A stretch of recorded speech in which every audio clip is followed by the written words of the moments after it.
Good morning, everyone. Welcome to CrossFit M2's Chalk Talk. My name is Michael Mathis. I'm here with Dan Showman. What we're going to do is we're going to go over a couple, address some issues that we see a lot with our athletes in terms of the back squat. We back squat at least twice a week, Mondays and Fridays typically, if not more. So we're putting a large, back squat is great, but it also puts a strenuous load on the lower part of your body, your lower back, if doing it incorrectly. What we're going to do is we're going to address some faults that we see a lot with our athletes of knees coming forward or shoulders coming forward in the back squat and how to fix it. And we're also going to watch her do some correct squats on things that we want to see more of throughout everyone. So I'm going to have Pam come in. What she's going to do is she's going to approach the bar on her shoulder blade. She's going to step back with it. One of the most common faults we'll see in the back squat is knees coming in, or really in most squats in general. So what I'm going to have her do is Pam wants you to do 3 good back squats. Sitting your hips back and keeping her knees out. When she springs out of the bottom, she's going to force those knees out. There's 2. And you'll see them want to come in a little bit, but then she's going to drive them to the outside. It's awesome. Relax. Interact that for me. All right. One of the big points with that is when the knees come in, it allows you to go forward, and it's something you really want to avoid. So with her keeping her knees out, it's going to put a lot more torque in her hips and keep her on her heels, and also allow her to keep her shoulders up higher.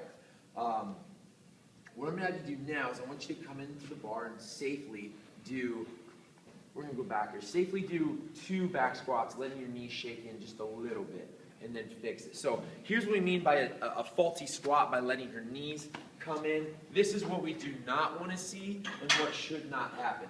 So she goes down and do a squat, and maybe your knees will stay forward, or they'll come in a little, and that's fine. I don't even want you to do another racket, all right? And that puts a ton of pressure within the knee, within the tendons that shouldn't be rotated internally to the inside of our body. Another thing you'll see is she's doing a bounce out of all of her back squats. We back squat for Olympic weightlifting, so this is going to translate a lot better to our Olympic lifts, catching that bounce and getting that speed and explosion out of the bar, and that whip of the bar to help us come out. So that is something we also want to see. If your mobility is not up to par yet, wouldn't recommend bouncing yet, but when your mobility gets better and you're able to get down all the way and catch that bounce, we want to see that happen. All right, next what we're going to do is we're going to take a view from Pam from the side, and it's going to show a good squat with her, keeping her knees out and her chest up. And if she's able, I'm actually going to have her pause for me in the bottom for about 2 seconds so I can show you a couple of views. All right, so she's going to step back. She's going to get the bar set on her body. Her feet are in a good stance. And she's going to sit back to a squat and pause for me, Pam. All right, I really want everybody to see her shoulders and her hips, how they're basically in the same exact line there at the bottom of the squat as they are at the top, and her knees are still out. All right, you can catch, bounce, and come out. Awesome, all right? And she still is able to squat, keeping her knees forced out. All right, do 1 more of those. Just go down the bottom, bounce, and come up. Watch her shoulder and her hip. Neither of them change. 1 more for me. This is a very, very good squat. All right, she's able to keep her shoulders up. Things we don't want to see happen is for her shoulders to come forward at any portion of the squat. It's going to put a ton of pressure on her lower back. Pam, do 2 faulty squats with your shoulders going forward. And butt is going to come up and shoulders are going to be forward, and 1 more of those as safely as possible. Butt is up, shoulders are coming forward, and it's going to put a ton of pressure here, which is what we don't want, and take away from the lift a lot. You can rack that for me. Good job.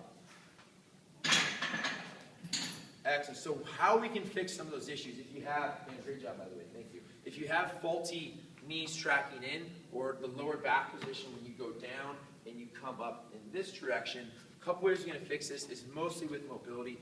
It could be neuromuscular related by people just understanding that, oh, I can keep my back flat and squat at the same time, but most of the time it's going to be more of a lower back tightness or stiffness. There's a couple drills we recommend for people. The first one is we have some peanuts. They're over in the mobility section. What we want to do is just take this peanut and you're going to position it on your lower lumbar spine with your spine sitting in the middle, and those tennis balls are going to be pushing on each